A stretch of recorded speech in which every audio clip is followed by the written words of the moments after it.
Should you summon Goblin Slayer crossover? This is probably going to be very similar to how it was the last time I did this, just because it's not a lot has changed with it. It's not like the units that got buffed were insanely strong before it anyway, so it's probably going to be the same answer, but hey man, why not go ahead and tell you guys what I think about the banner. Now of course, the banner has not actually been released at the time of recording this video. The only thing in game that I have is the step up summons to go off of, and it just says that the only ones on the banner is Goblin Slayer, Priestess, and High Elf Archer, which is a lie. There's definitely going to be other units, other filler units on the banner, so I'm just going to assume that the other filler units are probably going to be story units like Roy, Finn, Mira, stuff like that. But of course guys, if this is your first time tuning into a Should You Summon, tuning into my channel, whatever the case may be, and you like Grand Summoners, you like mobile games, you like just gaming in general, whatever the case may be, make sure you hit that subscribe button, hit the like button, all that good stuff. It helps me out immensely. Now of course, I have made videos on all of them individually. Goblin Slayer, Priestess, High Elf Archer. I have showcases on my channel. I'm going to be doing new showcases for them because they got buffed, of course.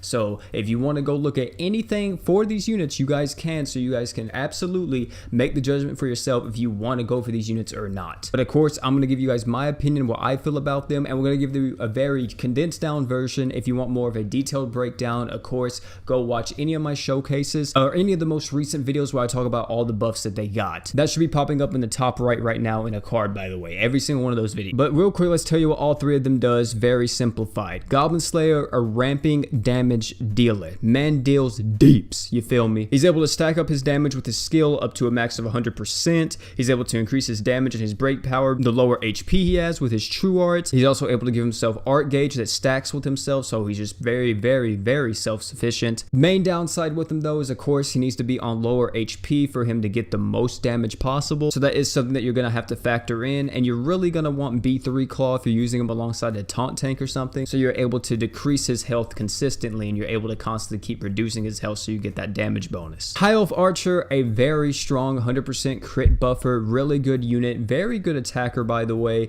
really good as the last slot on any mono earth team, or just good on any team in general just because of her slots and her being 100% crit buffer. Her buffs were pretty nice, able to give her a little bit just more damage overall. And definitely if you are missing 100% crit buffer for whatever reason, you just start playing the game, you maybe never got Regulus, you never got Hiei, you never got Vox, or the case may be, then you may want to pick up High Elf Archer because crit chance in this game is insane. And then finally we have Priestess, which Priestess of course is a supporter. If you are missing a supporter, and you're missing like a secondary supporter, by the way, not like you already have Finn or something like that, you're missing another supporter, then Priestess is your girl. She's able to give everybody 30 art gauge with her normal art. She's able to get everyone a barrier as well. Very good new player unit because she's able to be 2 units in one, being of course Archgen, and then also being somewhat of a tank for your team because she's able to give everyone a barrier. Like I said, I don't know the other units on the banner, but I'm assuming they're going to be Finn, Roy, Mira, stuff like that. So I'm not even going to talk about them. We're just going to focus on the main 3 because of course that is the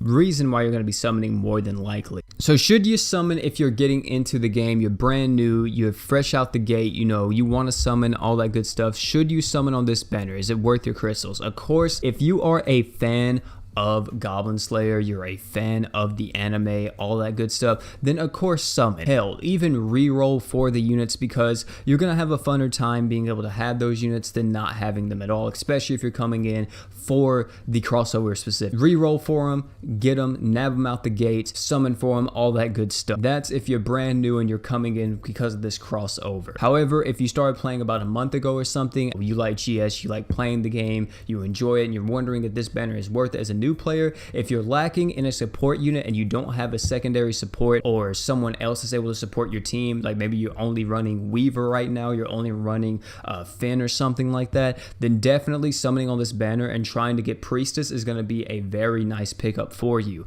Either trying to summon with your crystals or just taking your chances and doing the daily summons every single day trying to get one of them. And I think this banner even has more value to you as a new player because, like I said, you're not going to be having a lot of different different units yet, and Priestess, or picking her up at least, is going to be insane because she's pretty much 2 units in one. She's a tank while she's also a supporting unit for your team, or a pseudo tank, let me say. Not as good as some of the actual tanks in the game, like for example Thetis, Gerald, stuff like that, but she is able to give you that barrier, which is going to help your team immensely. Now if you're an intermediate or a veteran player, more than likely you probably were here for the first 2 times this crossovers came. I think this is the 3rd time it's coming back, so more than likely you already have these units, or you know the deal about them, you know the fuss about them, and you're wondering if it's worth it. And I really think it comes down to, if you didn't pull Mako, Rimuru, or a Serpa, and you still want a crossover support unit, and you want someone as that other supporting unit that's able to help your team out, then Priestess may be your girl, because like I said, she's not nowhere near as good as Mako or a Serpa, but she is still a phenomenal support unit that can help you immensely in multiple different pieces of content in any level of play. No matter what, she is going to be an extremely good, very strong and reliable support unit for you, especially if you're lacking Weaver, hell, even Sistina, stuff like that. Priestess is going to be an amazing pickup, being able to give you that 30 art gauge on your art, then also the barrier. So she does have some uses, and she is very strong if you want to pick her up. It pretty much comes down to, do you have another support unit? If not, then this banner is an absolute summon, because Priestess is insane as that other secondary option on any team as that supporting unit. But of course, if you already have Mako, and you already have a Serpa, or you already have a very strong supporting lineup, you know, you already have Weaver, possibly you already have Sistina or something, then Priestess really isn't that great to pick up, because you already have some units that already do her job and possibly may even do it better than her. But of course, if you are lacking any major supporting units and you only are rocking like Earthfin, then she is an insane pickup to get. So to recap, this banner really comes down to, if you have an extra support unit, then you don't need a summon on this banner. If you have Weaver, you have Sistina, you have Lisa, stuff like that, you really don't need to go for Priestess. However, if you're lacking in that other supporting unit and you still need another unit to support your team, this banner is a pretty good summon, just because Priestess is insane value and really good overall, and probably one of the best units to reroll for currently in the game, especially during this crossover and everything, because she's pretty much 2 units into one, and she's able to give you tons of value as a new player, veteran, whatever the case may be. I know I'm focusing a lot on Priestess just because like I really want to get it across that she is the prize of this banner. But of course, if you are lacking in a crit chance buffer and also a support unit, this banner even just gives you more value, because High Elf Archer is on it. High Elf Archer is a phenomenal attacker, able to give everybody 100% crit chance and able to help you a ton if you don't have that yet. As for Goblin Slayer, he's definitely probably the weakest out of all 3 in my opinion, just because of his team viability. But if you're able to mid-max him and really give him what he wants, the buffs that he wants, the supporting team that he wants,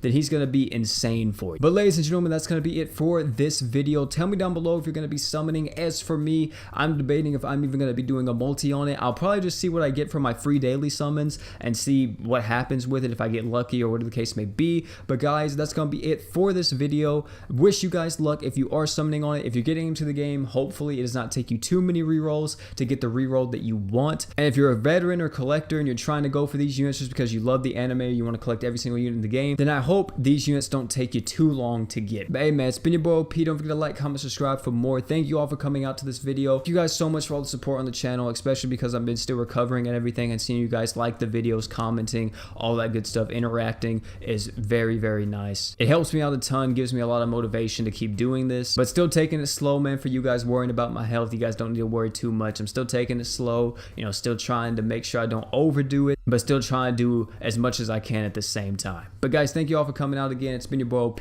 and last but not least, man, don't forget to drink water.